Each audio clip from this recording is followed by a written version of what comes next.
the Falcon system to deliver guidance and success, the tech hub to unify multiple lines of business, the merged calls to save deals. Jordan Vreeland has turned mortgage success into a 100-plus person organization delivering integrated real estate services, and he's sharing his playbook, how real estate mortgage and ISAs work together, how they're building and running a unified tech stack, how they're getting agents 3 deals in their first 90 days, how they're merging calls from real estate to mortgage and mortgage to real estate, and how they've built their ISA team that's their defense system and the lifeblood of their business. Get all that and more right now with Jordan Vreeland on Real Estate Team OS. No matter where your business is today or where you want to take it, you'll get there faster and more profitably with an operating system. Welcome to Team OS, your guide to starting, growing, and optimizing a real estate team. Here's your host, Ethan Butte. Jordan, we got to connect in person late last year. I'm really thankful that we did. I'm impressed by and curious about what you're building. Real estate, mortgage, title, ISAs, private equity, probably something else that isn't even on my radar. So I'm excited to jump into it. Welcome to Real Estate Team OS. Oh, thank you, man. It was great talking with you before and looking forward to this. Yeah, me too. So we always start with the same question, and this one's really interesting. I already have follow-ups for you no matter what direction you take it. But it's what's a must-have characteristic of a high-performing team? I've been saying it all week. Attitude and effort. Those are the 2 crucial things, even with the team. Well, we have a great team in general, but there's times where people slip, and the one thing that keeps saying is, hey, when you cross, if you get online or if you come through the doors, whatever personal stuff you're going on, just change attitude and effort. Like I used to play in sports, like when you cross the court, when you go on the court, these are the things you have to do. Like you forget everything else, but you have to do these 2 things. And that works really well if we're all doing that together. To me, when I think about it, of course, I've never been in your seat, and you have a very unique seat that we'll kind of unpack over the next 45 minutes or something. But to me, when I think about it, it's obviously, we want to screen for some of that on the way in so that we have potential winners or proven winners joining the organization. And then, of course, it's this ongoing kind of coaching process to make sure that people can stay in the right headspace, especially picking people up when they fall down, especially if they're younger in their career or their journey. But is there anything else about making sure that attitude and effort are present within the organization across everyone participating? I mean, it's a challenge, right? Because everybody's going through something personally, and you don't know until you, and you can't, if you have 80, 100 plus people, you can't talk to everybody every day. So I think it's hard because you get caught up in doing the deals and how many units did you close and what did you do last year? What are you going to do this year? And try to unplug yourself, which is really difficult, and just have a conversation. You got to be careful of the gotta minutes, where that's going to be a complaining conversation, but you got to try to look to spot behaviors of people that it's not really like them to do this or be late, continue is everything okay? Can I help you? That's the challenge of spotting the people that really need the most help. Then you have individuals that are there for a reason or basically just a season that they're coming for, and you can get caught up in the wrong conversation. So I've struggled and just trying to pick my spots in helping the ones that need to be helped. Yeah. It's a super difficult line. I saw a quote of yours online, or I'm going to attribute it to you. It's my job isn't to win games, it's to build winners. Mm-hmm. When and how did that shift happen for you? Because I kind of heard it a little bit in your response there. You can't build everyone into a winner. You're obviously not about winning games, because if you build winners, the games win themselves, kind of. But I'm sure that was a shift for you. When did that occur to you? Through athletics early on in life. And then that stops, right? So then it's getting into the work world and just saying, wow, this is interesting. You're now... Your best friend is Larry or Ralph that's 49 years old, and you're 22 and you're in the workspace. And you're like, we go to lunch with Ralph and he's 49, he's got 3 divorces, and you're a young kid. You're like, what the hell? So it'd be hard for somebody young coming in. And I always took athletics, and that's all I knew. And coming into work, it's like, man, if we took these things, like winning aspects of sports, into the work world, I've seen it over the years where just because you're 42 or 61 or 29, like it's not over.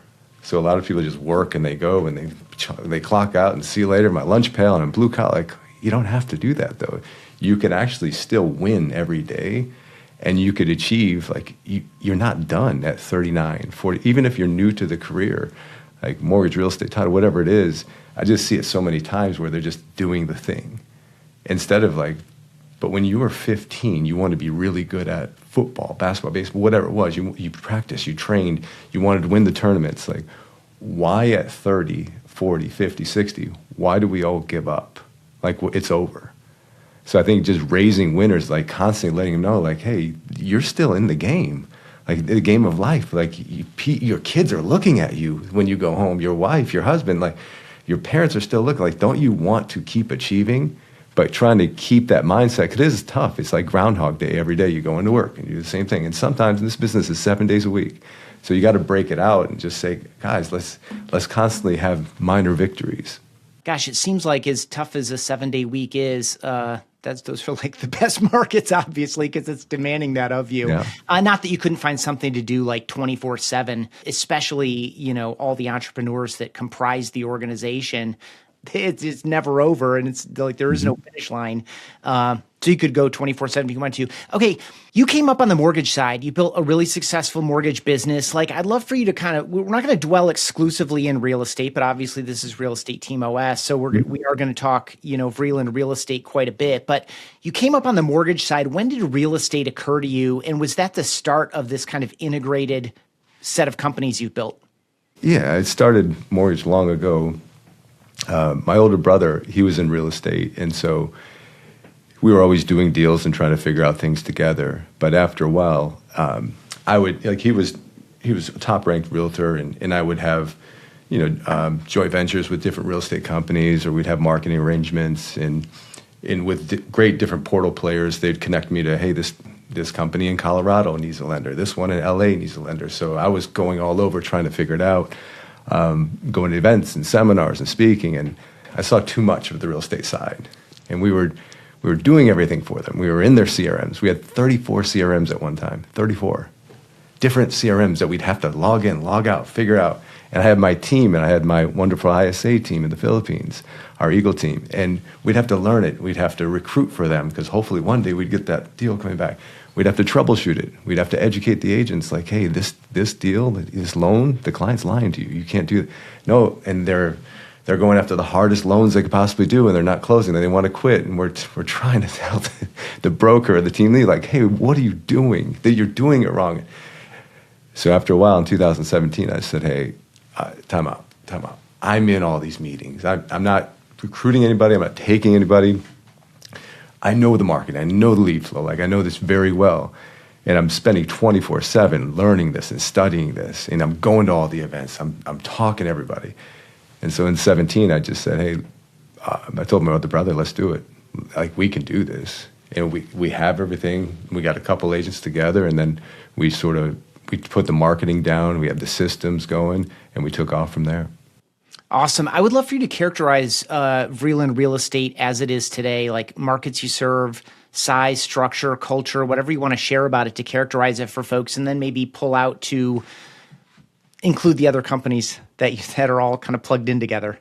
Yeah. So Vreeland Real Estate, we have about 70 agents right now.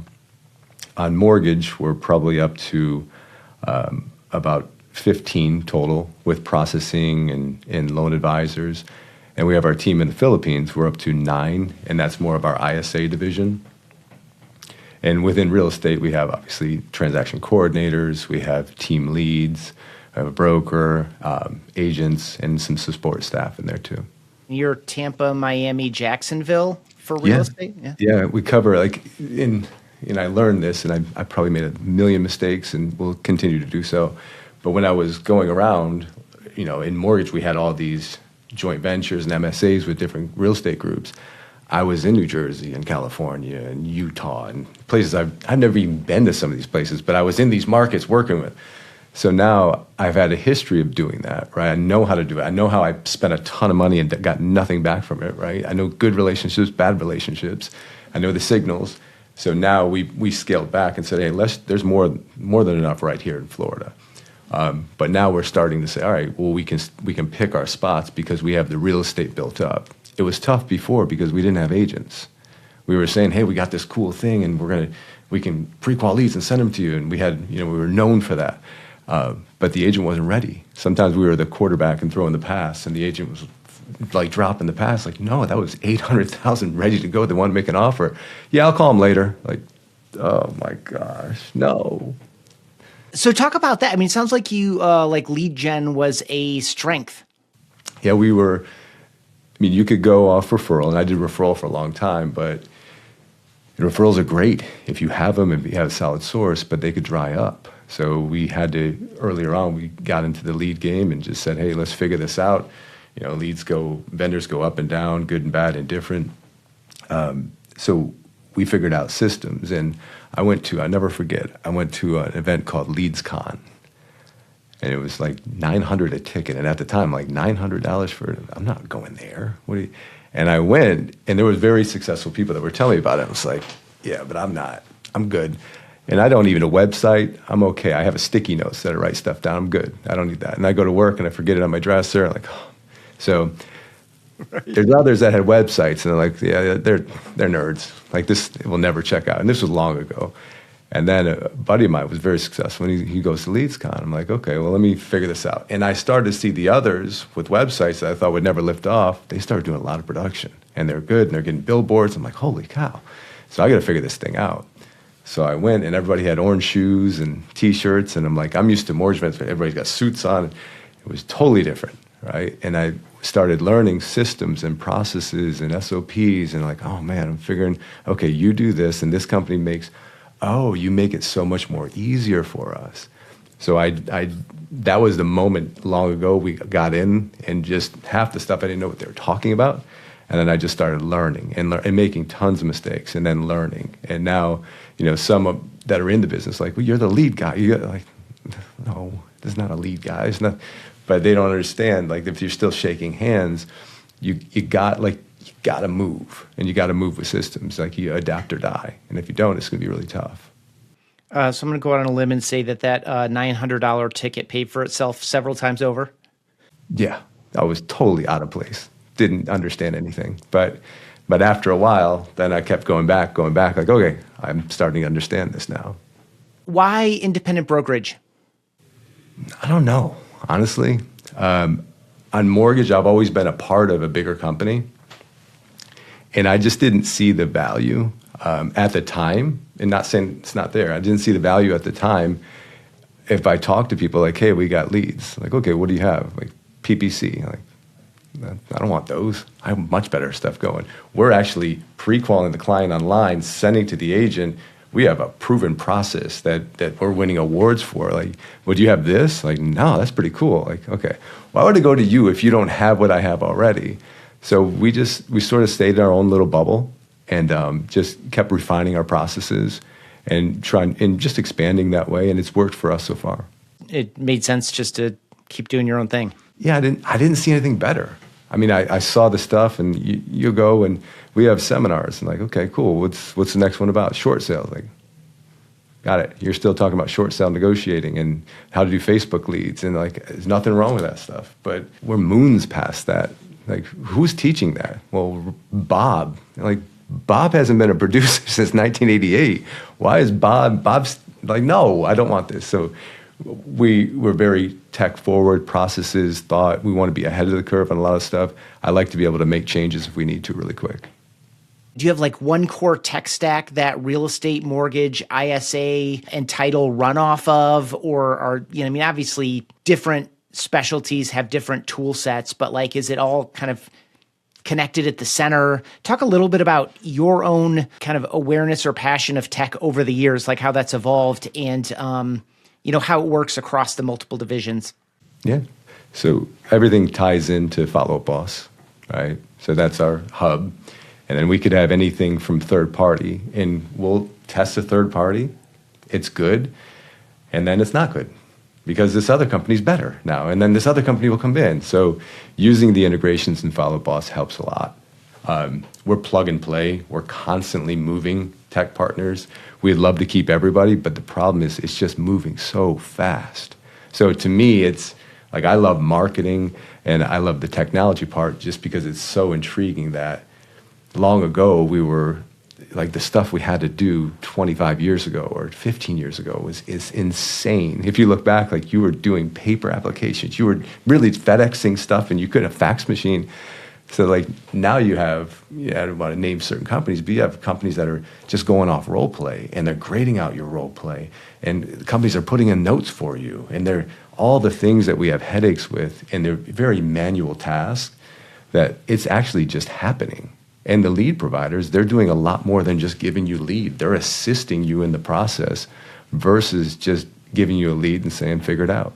What is your role in this organization today? I mean, I feel like you're probably, I don't know, the visionary and maybe kind of like the heart, soul, brain tone setter, but like describe your own role. Puppet master for a little bit, and then that's not it. That's not a good thing.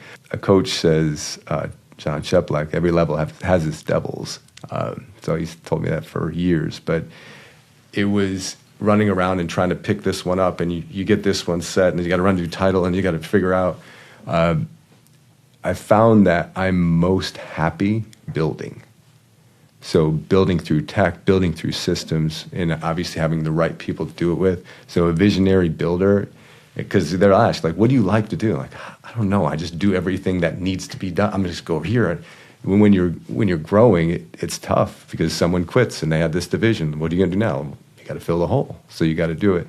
But now understanding it, it's probably my age and hopefully a little wisdom comes with it, is understanding to slow down and to really work with people that are in our organization and try to grow them into a position is what I've learned instead of just outsourcing and trying to figure it out on the fly, because that may not be the best. But if someone's been with you and loyal for years, why not spend the time with them to elevate them?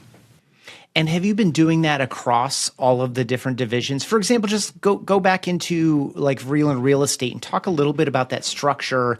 And, you don't have to name names unless you want to, share an example of like a team leader that you maybe invested in a little bit. And like, what was that like for you? I mean, especially being a mortgage guy rather than a real estate guy.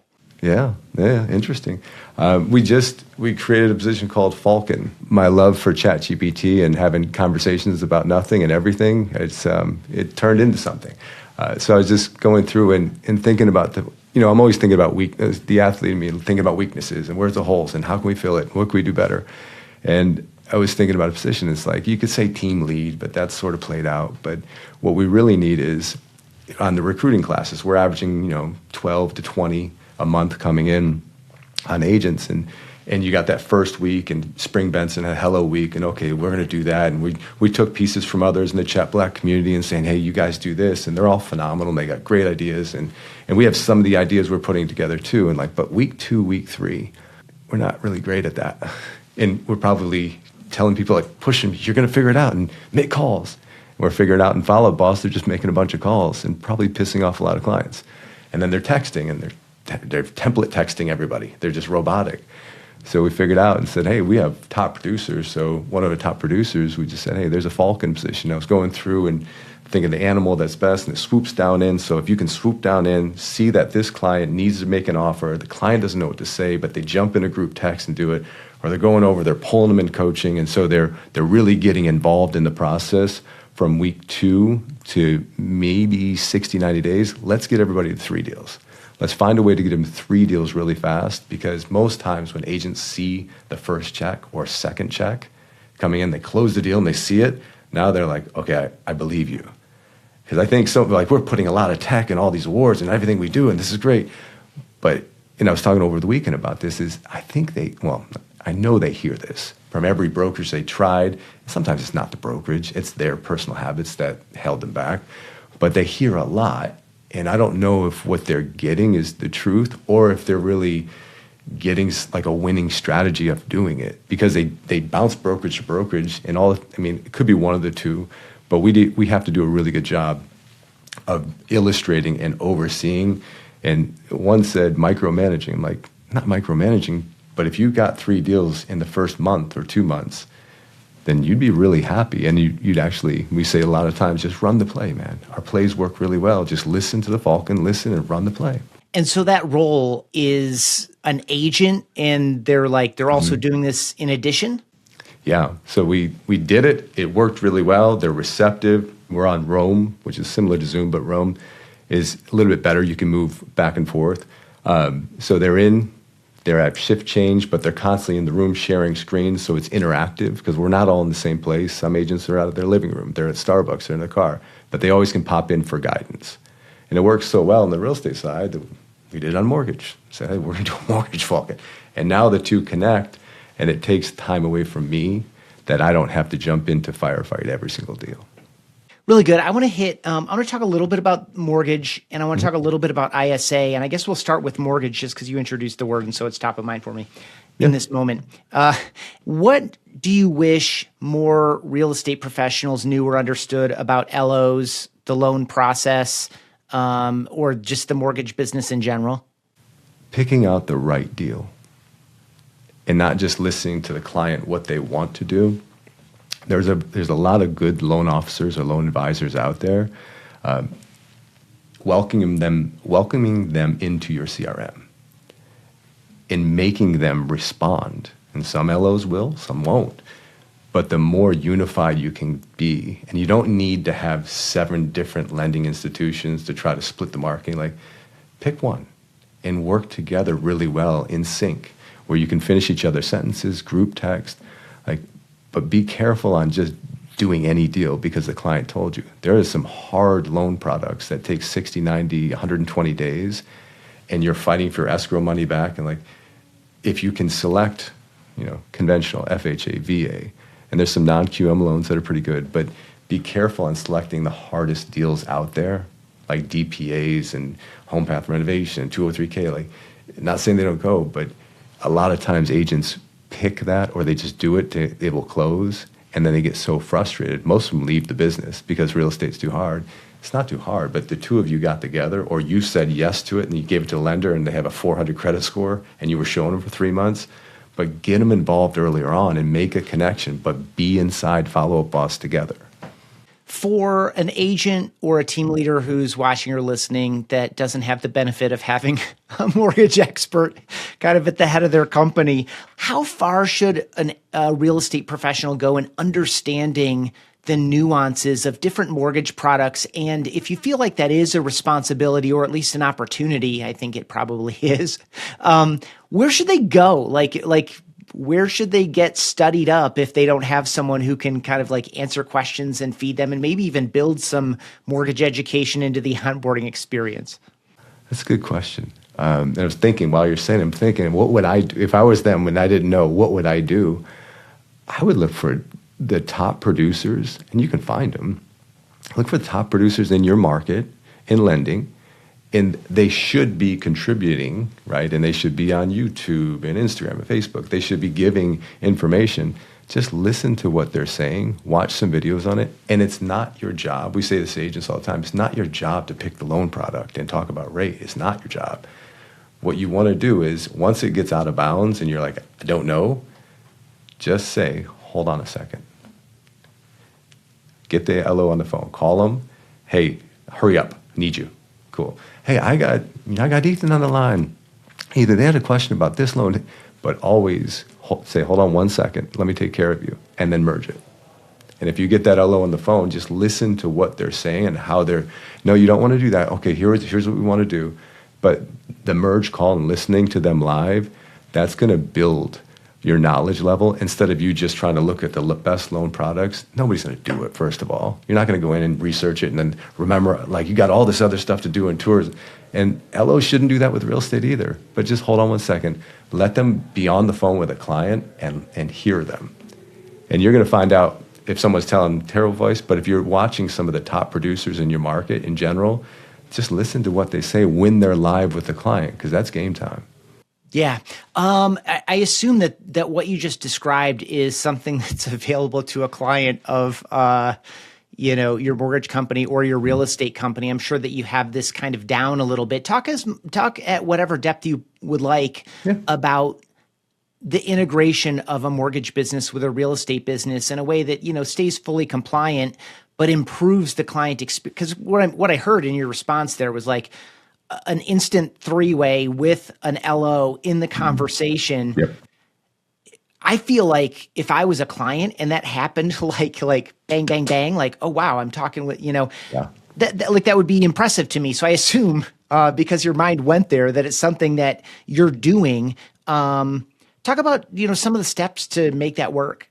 Well, think about what we do with clients, and it overall it's the client experience. If we can make the client experience better, they close, they're happy, maybe they get referrals, but all together they're happy buying a place. That's why we're here. We had a rule is merge the phone call. So for years, agents would always say, hey, call them tomorrow. Like, I know, I did. They didn't answer. Call them the next day. Did it again. I've called them 4 times. I triple dialed them. They didn't answer. I texted them. I emailed them. And I stalked them on and like social media. The thing is, if you have them live on the phone, merge the call. Whether it's real estate to mortgage, real estate, merge the call. But be ready and be on the fly. So do I have to be ready? What if I'm eating like at 6? I know. I'm sorry. But we're dealing with buying behavior. New lead, client likes a place. Here's what really happens is it's 8 o'clock at night. You don't have anybody to answer those questions on payment or down payment. Okay. So wait till the morning. Okay, now it's 9 o'clock and finally, okay, are you ready to talk, Ethan? Like, yeah, I'm finally ready, man. Client or the property's gone. Multiple offer. So you may have needed 3% seller concessions, like, well, we got another offer. Why would I talk to you? But if we got that locked in, called listing agent, and fired the offer out, now it's game time. So we saw so many deals falling. They said, hey, if you have them live and they like the place and grandpa or someone else is not going to talk them out of the deal, right? And they're both, husband and wife, they're agreeing on one place. They haven't agreed in a year. They finally agreed on this place and it's 9 days on the market. Why would I wait? Well, I'll do it tomorrow. Like, don't do it tomorrow. Like, merge them on the phone call right now. And you have to make sure that you guys are in sync. Mortgage, real estate, ISAs, you have to be in sync where pick up the phone. Save the number. We tell this to everybody. Save $, emoji. Save whoever's name and put that there. So if your phone lights up with that, you can put a graphic, whatever you want, pick up that phone call. No matter where you are, pick up that phone call. It's money. And that's being trained on both sides. Yep. Yeah. When did ISAs come into your world? Like, when did you get turned on to the idea of ISAs? And how did you decide to, build out your own team, which if I remember correctly, you call them like the defense system or the line of defense or something else. Like, I'd love for you to talk about the evolution of ISAs, because I assume that they're supporting both real estate and mortgage. Yeah, I tripped upon it actually. I think like 13 years ago. There's a real estate broker, and he was using ISAs in the Philippines, and he was going, but I was watching how he was working and how he was just interacting and treating. And I'm working like 17 hours a day. They were working off spreadsheets, no CRM. And I was like, what the heck? And they're working. They're like, we haven't had a break. I'm like, what are we doing? And they were so nice. And then I was just a lender at the time. I was like, this is crazy. I don't want to be a part of that. And so I talked to one, and they were on Facebook, and I was like, hey, I don't have a knock. There's nothing there. Like, I can help you. And I loved how you were, and you were great. And so I just started working with them and just having them, hey, I need back-end support. I probably could be in CRM, and we could be on Zoom together. You want to do Zoom, or you want to do any, Google me, anything like that. So we just started working through processes, and I'm like, man, but here's, delegate and elevate. Here's the things that I don't want to do, right? And then I need to be working on these things. So I just started testing it, and I was like, man, they were task-oriented, knocking things out, and it was just saved so much time. I could do a lot more things. I was a football game. My son played it at UF, and we were at Florida Gator football game. I'm watching him, and we're in the stands, and prequals are coming in, and I'm kicking it to them, and they're handling everything in the systems and back, and I'm like, thank God, because I can't do all these things. And then from there, we just started growing it. So adding more ISAs, and we just, I would say they're the lifeblood of this business. And, you know, if anybody comes in, they're so nice, and they're a huge part of the family that we have. But they save. I mean, even last night, I was looking at, I gave them a shout out this morning right before we came on. They looked in the system and they picked out probably like 9 offers. Clients said, I want to send a link. The agent didn't even see it. Lending didn't even see it. They picked it over the weekend and said, hey, they want to go offer. Like, how the hell did they know that? But agent, hello, you didn't see it? And then they're like, I don't know. I'm like, yeah, they were. And the client went to offer that fast. I feel like one of the impressions that folks that aren't steeped in working effectively with ISAs is that these are people who will do tasks that you assign them as long as you give them a 12-step, step-by-step breakdown. Yeah. And I'm sure it starts that way. But what you just described is someone who understands the nuance of the business and the communication. So like, how did this team get there? And can I assume correctly too, going back to where we were maybe 25 minutes ago, that you maybe have a leader of that team who is one of them who's been with you for most of that time? Yeah. Yeah. And I mean, and I've seen, like, how does it work? It doesn't work. It doesn't work because you talk down to people. It doesn't work because you just sent them an email and expected them to come back and them being your teammates to come back and figure it out. That's like going to practice and coach is putting something there and saying, figure it out, guys. I'm not coming to practice today. All right, coach, we're on it. Like, right. So we spent tons of time on live calls like this, share screen, and saying, hey, do you have questions? All right, let's role play. Let's role play it again. Actually, we wouldn't say it like that here. We would say this. And no, don't do that. Do it this way. So phonetically giving them, who's your favorite actor? And they'll say somebody, or who's your favorite artist? Okay, let's try to sound like them a little bit, like tone, pitch, cadence. You have to work with them. And I mean, I can't tell you that a teammate we have wasn't college educated. Like all of them are. Their resumes are fantastic and they're great people.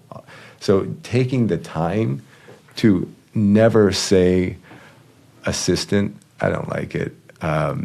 ISA is a word, but you have to spend time in training and coaching with them. And if you will, they will shock you and your business will blow up if you spend the time doing it. Did you find these folks yourself? Did you get an introduction from someone that they were also working with? Like, how did you build this team? Did you use like a third-party company initially and then kind of build it out on your own? Or like, how did that go? So we didn't, and you can. There's third-party companies that you can build relationships with and go through and do it, and I'm sure they're fantastic. And it doesn't have to be Philippines. I mean, there's several countries that I've seen over the years and been at seminars like, oh, shoot, if I didn't have this already, I would probably try that. For us, it was just dumb luck. It was like they were getting treated horrible. She reached out to me through Facebook, and I said, yeah, I'll spend time with you. It was a gamble, because did I need to do it? Should I have done it? No, probably not. But I felt compelled, like I was like, man, but you could be really good. And I saw things that like, man, but if you could help me, you're not going to go tour a property. You're not going to tell me to write an offer. You're not going to pre-qual a property. Like, you can't do any of those things. But you could see a lot of things that I can't because I'm in these meetings. But in the back end, if you saw a text come through, or you could get the client on the phone and merge them to me live, like that could save so much time. And that's what they're really fantastic at. So you have been kind enough to test something new inside Follow Up Boss. I don't normally talk products, but this is it's a new thing, and you've been kind enough to test it for months. There's a new feature set in FUB via Zillow Pro, including kind of like that My Agent connection. I'd love for you to talk a little bit about like, A, why'd you decide to test it months ago? And then B, kind of what have you learned in the meantime, and how's that been interesting to you? So we had, we do all types of different leads, but there was leads in general that we were going and we would get them, we would pre-qualify them, and then we'd get them to an agent, but they'd already be with another agent that was, a premier agent product. And so for years we were saying, guys, if, you could have Ylopo, Sierra, you could have everything else that you want to get the client to go to, but they're going back to Zillow. We all know it. They may go to realtor.com and go back to Zillow. So if you just gave us vision, if you just gave us eyeballs on to know, like, if they like the place, then we wouldn't have to be pressing them. And the client experience sucks. Like, you're coming to us and we're saying, don't go back there. only go here, stay on this site, and then here, and then you're going back there, damn it. I want to say that for years of us saying that in several meetings, like that may have sparked a little bit of that. We behind the scenes, we laugh and joke, like, I think we may have been the cause of that, because we kept on along. Like, if you guys, it would be so much more powerful if you just gave everybody, not just us, but if you gave them vision.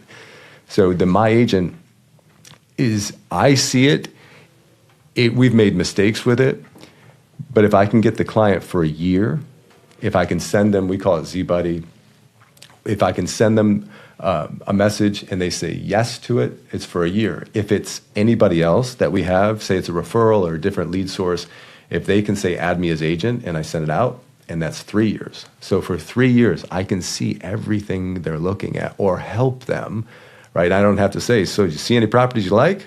Because we all have agents that do that all the time. Let me know if you like a property. I'm here. Like, we did our job. Thank you.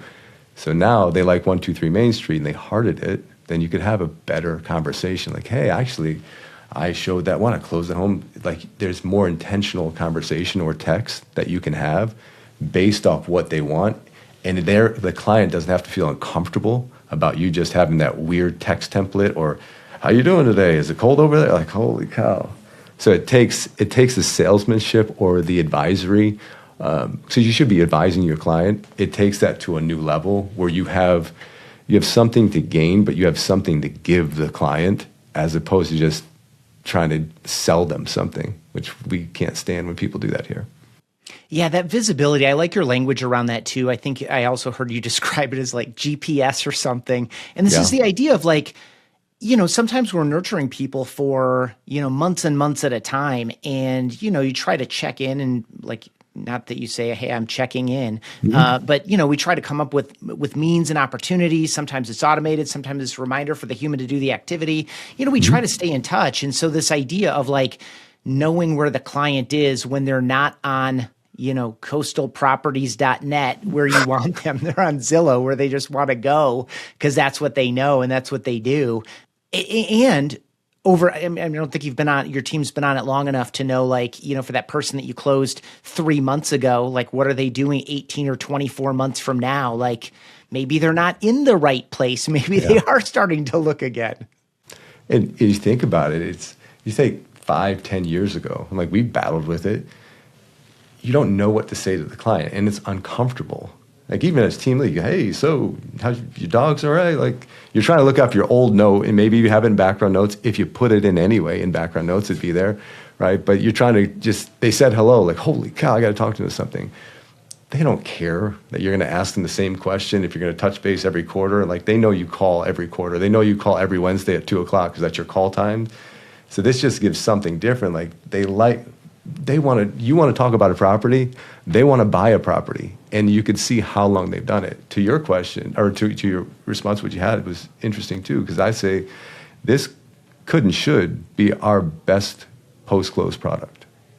You could put templates on, like a post-close, email template, text template, go.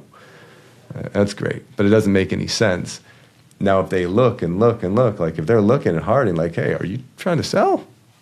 Because a lot of times you can use fellow, you can use everything else, and that's when they already are doing it in the process. But if you see activity kicking up, and you can do your smart list and follow-up boss where you can say anything is last visit, you can see everybody going. So if I could have everything set up in there, then it'd make a heck of a lot of sense to get them right then and there. Thank you. That was really fun. And I agree, like the post-close piece is, I think, like long-term, one of the more interesting aspects of it, because it's real behavior.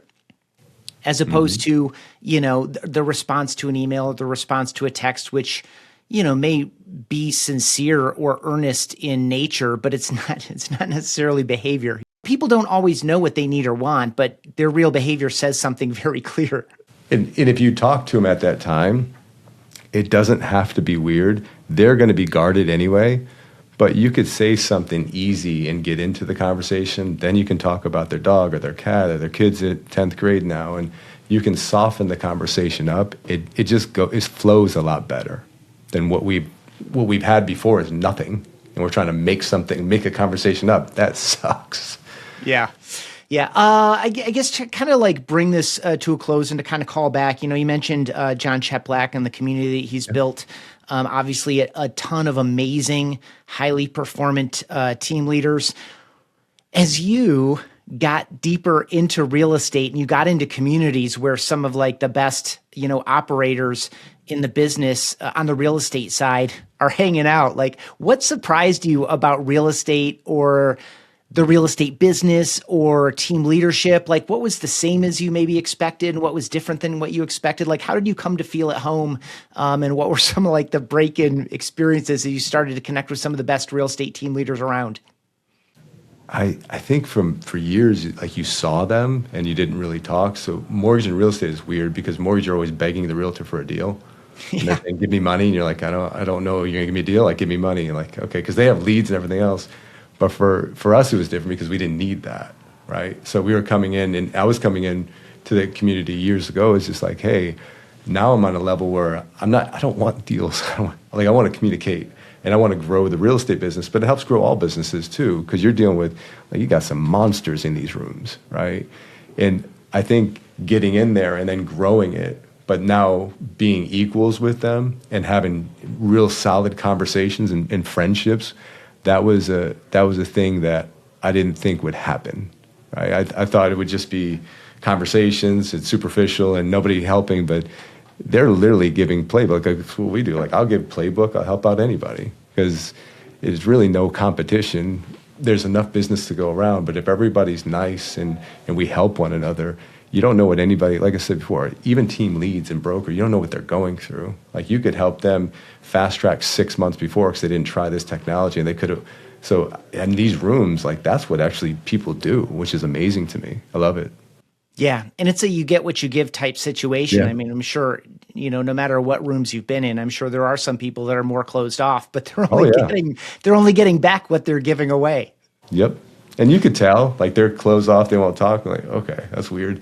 But then the ones that are just giving everything away, like, you're in my market. Like, yeah, it doesn't matter. Like, it really doesn't. And if you go to YouTube, everything's in there anyway, because everybody's giving it away anyway. Yeah, it's one of the most fun things about, like, I'm just thinking about Unlock just a few months back. And, I'm standing there talking with a high-performing team leader in the hallway. Mm-hmm. And another guy that I know who is in his exact same market comes up and they just straight up bear hug each other. And now the three of us are hanging out. And they're direct competitors. Yep. They're competing for the same buyers and sellers. They're competing for the same agents. Mm-hmm. But to your point, like, there is enough to go around and they're wise enough and open enough to know that or recognize it. And it's also like, it's not just there's enough, it's there's a right fit for each person. There's a right fit for a buyer. There's a right fit for a seller. There's a right fit for an agent at this stage of his or her career. Mm-hmm. And we may or may not be it. And we see that too. Like, you may go to another brokerage because, hey, that's a better fit. We may be a little too intense. And then someone else very intense, like, they're too laid back. I want to be here. Like, okay, that's fine. But there is a right fit for everybody. Yeah. Is mortgage that open, like, in general, culturally? Like, would you say that it's that open in terms of, No. For years, no. So you just made me think. Thank you. The communities that you go into, and there's been real estate where everybody's closed off and everybody's too cool. But the ones we've gone to and been a part of, and the funny thing is, the more money I spend in coaching, which I don't want to do that, the higher I go, the bigger ticket price to go to certain events, it's the more they share and the more open they are, which everybody wants their ideas, right? But then when you go lower, then everybody's closed off, but you're closed off exactly what you said. It's what you get, you give. As we record this early in 2026, what's ahead for you this year? Like, does the calendar year mean anything to you with regard to your own goal setting and planning?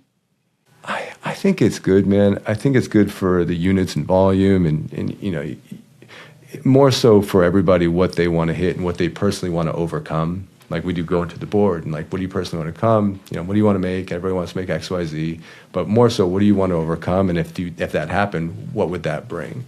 Like, because if you did that, you'd make the money you want. I try not to chase others ever because it doesn't matter. And even going in, like, now I'm 48, right? It's not so much about how many did you close this year? Like, I don't know, I've closed billions of dollars in this business, billions. So now he goes 400, he goes 500. Like, I don't know, man. Is everybody happy? Is everybody hitting their goals that are on the team? And then family-wise, is my family good? My wife, my kids, my sister, like, is everybody good? Are they hitting their goals? Are we traveling? So I think it's more so at this point. It was all that before. Like, no, I'm going to do 1,000. And now it's a little bit different. And I'm finding that as long as we're growing and we're doing it the right way and everybody's taking care of each other, we have our number one core value is Ubuntu. I am because we are. If we keep that solid, I think we're just going to continue growing and hitting our goals. But more so just making sure that we care about one another as opposed to just, and the client in general, as opposed to just getting to that number. Because you chase that, man, that's a sickness. I've done it. Yeah, beautiful. Such a healthy approach. Okay. Man, I felt like I just asked you one of my closing questions, just in like the spirit and nature of that response. That was great. And I don't know if you know Weimer Group Realty in Orlando, but Ubuntu is also very important to their structure and culture. Awesome people. You obviously share that approach. Okay, Jordan, 3 pairs of closing questions. You can answer one or the other or both, whatever you prefer. The first one is, what's your very favorite team to root for besides Vreeland, or what is the best team you've ever been a member of besides Vreeland? Junior year of college basketball was a good team. Everybody played off each other. We had captains. Like, we liked each other. We played hard, cheered. Like, it was a good culture. And then if I think about team, I love sports. But if I think a team, I love Golden State Warriors, right? And they're sort of declining now. I'm sad about that. Probably Oklahoma City Thunder, where if Shea Alexander if he's up there giving, interviewed after the game, he makes the whole team come with him and joke around and do stuff. And they're playing, but like they're playing at such a high level, but their team chemistry, and I'm not there, right? But just seeing it and being on a lot of teams, you can just see that they're close. And I love watching that. Yeah, you made me think of the Pistons. I grew up a Pistons fan. Yeah. And they got that going on right now. And you see these proposed trades come up in the news, and you're like, do not blow this up. Don't wreck it. Don't wreck it. The chemistry is all there. And like that matters as much as like just the raw talent on the court. Because we've all seen like tons of talent that just doesn't work well together for any of a variety of reasons. What is one of your most frivolous purchases? Or what's a cheapskate habit you hold on to even though you probably don't need to anymore? I've heard you ask this to others, and I was trying to think about this because I knew it was coming. I would say gum. So when I was younger, I didn't have a lot of money for gum, so I would rip it and just half the gum and save the half of it later. So I still do that. But I think if you chew the whole stick of gum, you're a psychopath. You're lawless. You have no boundaries. Like, there's nothing there. So yeah, probably gum. Yeah, I love it. As soon as you said gum, I was like, all right, where's this going to go? I get it. I get the half piece totally. What does it look like for you, Jordan, when you're investing time in learning, growing, and developing? Or what does it look like? What are you doing when you're investing time in resting, relaxing, and recharging? Heavily into the community. I try to work out as much as I work, in a sense, but I'll go to the sauna a lot, and I'll just have YouTube. I'll just learn, just podcasts, whatever I have going on, just learning. While I'm working out, I try to play that again, just constantly. It could be my coaching call, other coaching call, podcast, but just feeding, because that actually, I have friends that are great speakers and coaches that don't even know who I am. But they're my friends because I listen to them all the time, and they got me out of the rut. And like, I left the sauna, or I left working out, I'm like, I feel better now. Now I can go help people. And then personally, I try to push for a family trip. I'm better about this than I was because I was not good. I was working way too much, but pushing like we have to get away. So we have to do Airbnb a place, a really cool place. And we talked about trail hiking and certain things. We're always doing trail hiking now. But just going to get a cool house, spending time cooking, caring, talking, joking around, playing games, talking about finances, like just really getting away with the family is a big part of it now. Awesome. I love that. If someone has enjoyed this time, which, if they're listening like 50 minutes into a conversation, I assume they enjoyed this time, where would you send folks who want to follow up with you and maybe connect with you?